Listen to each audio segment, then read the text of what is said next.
AIMIM के सांसद असदुद्दीन ओवैसी ने शपथ ग्रहण के दौरान जय फिलिस्तीन के नारे लगाए। क्या ये राजनीतिक रूप से सही है और क्या धार्मिक रूप से भी सही है? इस पर बात करने के लिए हमारे साथ जमीयत उलमा हिंद के मौलाना काब रशीदी साहब हैं। मौलाना साहब, जो असदुद्दीन ओवैसी साहब ने शपथ के बाद जय फिलिस्तीन का नारा लगाया और भी नारे लगाए उन्होंने, लेकिन जय फिलिस्तीन के नारे पे हम ये जानना चाह रहे हैं कि क्या ये राजनीतिक रूप से और धार्मिक रूप से दोनों तरह से सही है या नहीं है? देखिए, फ़लस्तीन के लिए आवाज़ उठाना ये तो भारत की 77 साला फॉरेन पॉलिसी का परिणाम है।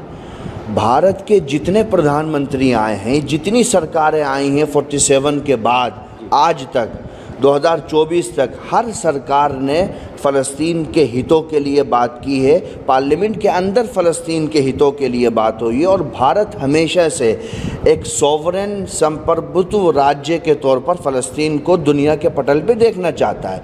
तो अगर फ़लस्तीन के लिए कोई सदस्य पार्लियामेंट के अंदर आवाज़ उठाता है तो ये तो मानवता के साथ में बहुत बड़ा सहयोग है। वो देश जिसको सबसे बड़ी अदालत ने, दुनिया की सबसे बड़ी अदालत ने मास किलर कहा हो, हत्यारा कहा हो, जेनोसाइड करने वाला कहा हो, अगर उसके ख़िलाफ़ जा कर के एक मज़लूम रियासत के लिए आवाज़ उठाई जाए तो इससे बड़ा पुण्य का काम और क्या हो सकता है। मतलब असदुद्दीन ओवैसी ने जो जय फिलिस्तीन कहा, यानी कि जो फ़िलिस्तीन के पीड़ित लोग हैं उनके समर्थन में आवाज़ बुलंद की है। आपको लगता है कि शरई तौर पर और राजनीतिक तौर पर दोनों पर ठीक है ये फैसला? देखिए, राजनीतिक तौर पर तो इसलिए सही है कि भारत भी यही कहता है, आज का भारत भी यही कहता है। ऐसा नहीं है कि इस वक्त भारत की फॉरेन पॉलिसी चेंज हो गई हो, नहीं।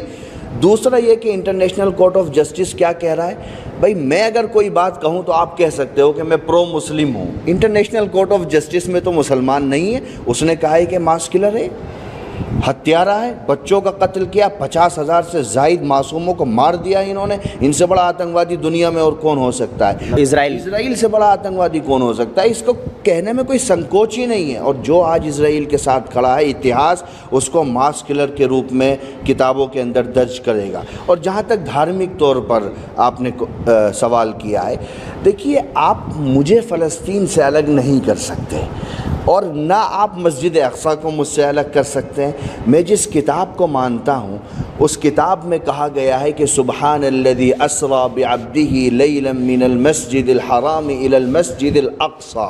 मस्जिद अक़सा का ज़िक्र है। मैंने तो कॉन्स्टिट्यूशन क्लब में कहा था कि जो आवाज़ फ़लस्तीन की बुनियादों को कमज़ोर करेगी हम उसके ख़िलाफ़ लड़ेंगे।